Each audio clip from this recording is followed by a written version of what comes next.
Binoam, Donai Elenu Masía tiene con Elenu Masía tiene con él. Entonces, el casamiento de Yosef. Yosef tenía 30 años cuando se presentó ante el faraón. Este le ordenó casarse y le dio por esposa a Osnat, hija de Potifera, sacerdote de Edom. Antes de continuar con el video, Osnat no era la hija de Potifer, el de los ejércitos, el guerrero, no era su hija, era su hija adoptiva. Esta en realidad era hija de Diná, de la relación entre Shem y Diná, y salió Osnat. Osnat, cuando estuvo en la casa de Potifar, y pasó lo que pasó con Yosef y la mujer de Potifar, que la niña habla por primera vez y le explica todo a su padre por intermedio de Kadosh Baruj.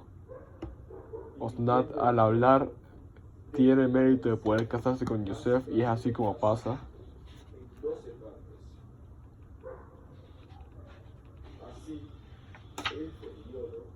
Entonces se preguntan que cómo ella llegó a la hija Diná a la casa de Potifera. Después de que Diná fue raptada y violada por Shem y de esa unión nació Osnat, Jacob sacó a la niña de su casa porque sus tíos querían matarla y la puso bajo una zarza. En hebreo, Snek, que se deriva su nombre Osnat. Jacob escribió en un medallón su nombre, especificando que era hija de la casa de Jacob, y se lo colgó al cuello. El ángel Mijael se encargó de llevarla a Egipto a la casa de Potifera. También antes se llamaba Potifar, pero se cambió el nombre a Potifera porque deseaba a Yosef homosexualmente por tal y por esto. No es tema de hoy. Cuando Yosef fue coronado virrey, el faraón ordenó pasear por toda la ciudad, y cuando los jóvenes egipcios lo miraban desde los balcones de las casas, en señal de honor y aprecio, le tiraban toda clase de objetos. Osnat, que no tenía nada en sus manos, le tiró el medallón. Ella no entendía el escrito grabado en él y muchas veces había preguntado el significado de las extrañas letras, pero ninguno de los sabios pudo descifrarlo. Yosef tomó el medallón, leyó el mensaje que tenía escrito y supo que su dueña era descendiente de Jacob. Tal fue el motivo por el que se casó con ella cuando se casó con Yosef. Osnat tenía 24 años. Nacen los hijos de Yosef, que eran de las tribus Menashe y Efraín. Antes de que comenzase el hambre en Egipto, Yosef los educó en el espíritu de la casa de su padre, por el camino de la Torá.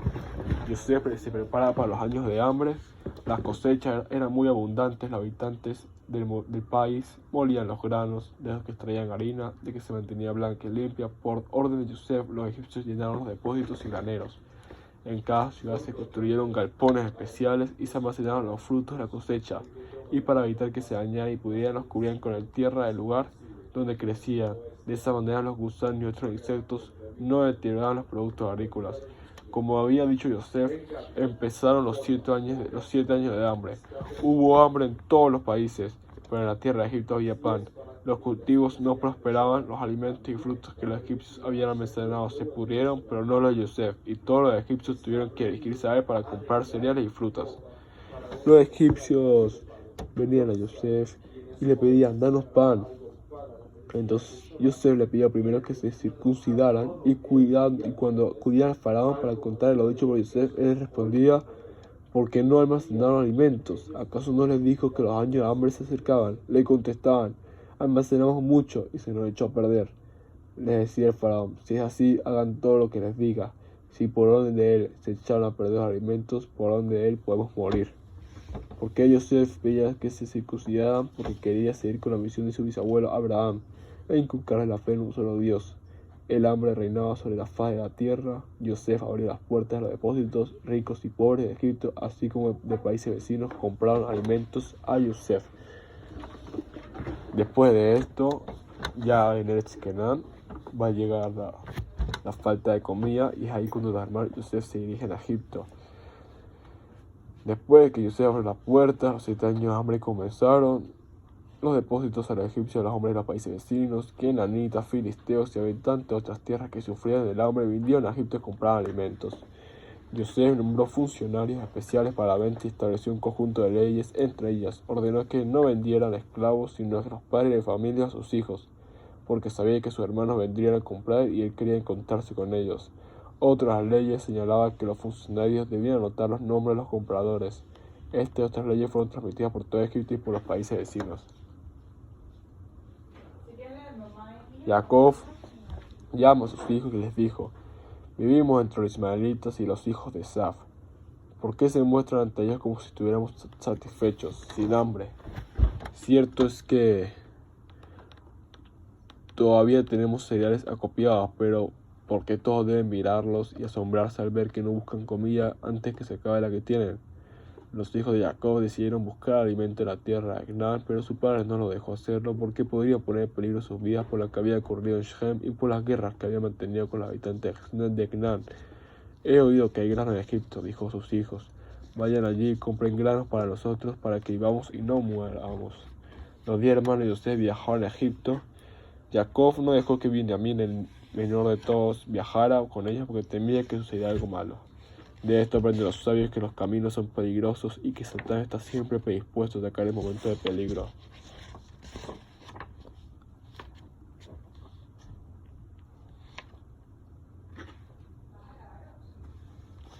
Dice así que después de que habían pasado con Yosef, los hermanos se habían separado, pero esta vez no querían separarse por la época de hambre. Temían que los ladrones los atacaran en el camino y en materia de fraternidad estaban divididos, puesto que no coincidían su afecto con respecto a Yosef, pero para combatir el hambre tenían un solo corazón. Jacob le aconsejó que no entraran a todo Egipto por un mismo sitio para que nadie les echara el mal de ojo, puesto que todos eran fuertes y apuestos. Durante el viaje se arrepintieron por haber vendido a su hermano Yosef y estaban dispuestos a liberarlo a cualquier precio. Cuando se acercaban a Egipto, se separaron y entraban por 10 portones distintos. Cada uno firmó con su nombre y al terminar el día los funcionarios entregaron las listas a Yosef. Los hermanos se reunieron en un lugar establecido de antemano y antes de comprar alimentos decidieron buscar a Yosef. Es apuesto y bien parecido, dijeron. Puede ser que se encuentre allí. Donde lo encontremos, lo rescataremos a cualquier precio. Mientras tanto, al revisar las planillas, Yosef encontró los nombres de sus hermanos. Ordenó a sus súbditos que solo dejaran un almacén abierto para que cuando los hermanos se dieran cuenta de esto, tuvieran que ir al mismo almacén y así lo llevarían ante él directamente y así más rápido y más fácil. Pasaron 3 días y Yosef no tuvo noticias de sus hermanos. Envió a 70 de sus mejores hombres a buscarlos. Los encontraron en el único mercado abierto y lo llevaron al palacio de Yosef, el virrey de Egipto. Es aquí cuando los hermanos de Yosef entran al palacio y se encuentran con el no más y nada menos que el virrey de Egipto. Ellos están confundidos, no sabían por qué los llevaban al palacio, quizás sospecharan que habían traído contrabando y en ese caso muy pronto se dan cuenta de su inocencia y si la causa fuera otra y se enterarían debían confiar en Dios. Los hermanos de Yosef llegaron al palacio y se arrodillaron ante él con el rostro vuelto hacia atrás, hacia la tierra. Yosef reconoció que eran sus hermanos, pero no sabía quién era Rubén o Simón, pero poco a poco distinguió a cada uno de ellos. Sin embargo, no se dio a conocer para sí, para poder hablar con severidad. Ellos, por su parte, no lo reconocieron porque cuando había sido vendido como esclavo solo tenía 17 años, no tenía barba y de entonces habían transcurrido 13 años. Cuando Yosef reconoció a sus hermanos mayores, le fue fácil identificar a Isahar y a Zebulún. A ellos ni siquiera les pasó por la mente que quien lo está recibiendo en su palacio, sentado sobre un trono cubierto de oro y plata y piedras preciosas, el virrey de Egipto era su hermano Yosef. Pregunta a Yosef de dónde vinieron. De la tierra de Canaán para comprar alimento, contestaron. Yosef recordó los sueños que había tenido y vio que se habían cumplido. Entonces le dijo, son espías. Vinieron a ver lo indefenso que está el país. Vinieron a Egipto para descubrir los secretos del país para planear la conquista de mi país. Los rabinos se preguntan con qué propósito lo acusó falsamente. Porque Yosef se hizo pasar por un extraño. ¿Por qué les habló con dureza? ¿No era un criminal de su parte tomar venganza y llevar dentro de sí un rencor tan grande? Aun cuando la intención de sus hermanos hubiera sido mala, Dios, sin embargo, había dispuesto que todo fuera para bien. ¿Qué justificación podía tener la venganza después de 20 años? Yosef obró así por considerarse elegido por la divina providencia para ser jefe y proveedor de sus hermanos y de su familia, y comprobar que así se hacía realidad el mensaje de sus sueños que había tenido en la casa de su padre. Él debía cumplir con la misión a la que se había sido destinado. No, mi señor, dijeron, vinimos a Egipto para comprar alimentos. Somos hijos de un mismo padre, no somos espías. Si han venido a comprar alimentos, ¿por qué entraron por 10 portones diferentes? Así nos lo aconsejó nuestro padre. ¿Y dónde han estado durante 3 días? Fuera al mercado de prostitutas, le responde. Uno de nuestros hermanos fue raptado y fuimos a buscarlo. Ustedes son hijos de Jacob, hijo de Isaac. ¿Qué hacen sus hijos en este lugar? Ustedes son espías y todo lo que dicen es mentira. Digamos que encontrarán a su hermano. ¿Están dispuestos a pagar por él para rescatarlo? Pagaremos cualquier precio. Y si su dueño no quisiera venderlo, ¿qué harán? Lo mataremos y volveremos a nuestra tierra. Eso es, dijo Yosef. Ustedes son espías y malintencionados. Han venido a matar a mi gente. He escuchado que todos ustedes mataron a los habitantes de Shem por vuestra hermana. Ustedes dijeron que son 2 hermanos, frente a mí solo hay 10. Según ustedes, uno fue raptado a su casa. Si quieren probar su inocencia, traigan a vuestro hermano pequeño aquí en palacio. Yosef llamó a los 70 hombres que formaban su guardia personal y les ordenó llevar a los hijos de Jacob a prisión, donde quedaron durante 3 días. Al tercer día los mandó llamar y les dijo: uno de ustedes se quedará en prisión y los restantes volverán a su casa con los alimentos. Al regresar deberán traer al hermano menor.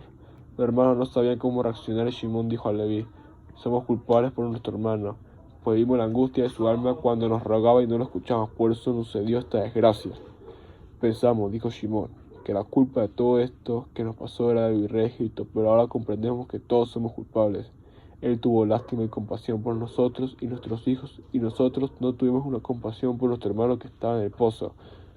Cuando vi que querían matar a Yosef, les dije, contestó Rubén, que devolvieran a Yosef a la casa de nuestro padre. Por eso propuse que lo echaran al pozo y ustedes no me escucharon. Se nos reclama la sangre de Yosef y de nuestro padre. Toda esta conversación que los tuvieron los hermanos, hablaban en voz baja y también hablaban en hebreo, y ellos pensaban que Yosef no podía entender eso. El intérprete, que era Menashe, el hijo de Yosef, se había alejado del lugar y no se dieron cuenta que Yosef estaba escuchando. Cuando escuchó las palabras de su hermano, se puso a llorar porque oyó que ellos se arrepentían del mal que le había causado. Yosef ordenó a sus hombres que encarcelaran a Shimón porque él y no a otro, porque había sido él quien lo había arrojado a la fosa y quien le había dicho a Leví: aquí viene el Señor de los sueños. Cuando estaban por llevarlo hacia la celda, Shimón, que era fuerte y vigoroso, se desprendió de los guardias. Yosef llamó a su guardia personal y tampoco ellos pudieron con él. Empezó a golpearles y a gritar, y entonces los guardias se escaparon. Solo quedó frente a Shimón Menashe, el hijo de Yosef. Menashe saltó sobre él, le dio un golpe en la nuca, lo volteó y entonces lo encadenaron y llevaron a la celda. Yosef ordenó llevar sus bolsas de trigo, devolver a cada uno su plata y que le diesen vianda para el camino. Los hermanos fueron con sus sacos al hotel donde se hospedaban para descansar y luego regresar a Canaán. Leví revisó su bolsa para dar a comer a su asno y encontró su plata. Los otros hermanos hicieron lo mismo y también encontraron su dinero. Se estremeció su corazón y dijeron: esto es lo que Dios hizo con nosotros. Seguramente nada bueno saldrá de esto, pues si nos devolvieron el dinero, algo debe tener el virrey de Egipto contra nosotros. Así tristes y preocupados volvieron a la casa de Jacob en la tierra de Canaán. Hasta aquí voy a dejar el video de hoy. En el siguiente video, Baruch Hashem, podremos ver cuando Binyamin es llevado al faraón, después de que Jacob no había querido porque le costaba que llevaran a su hijo menor, después de lo que había pasado con Yosef, no quería que lo dejaran llevar, pero al fin dice que sí.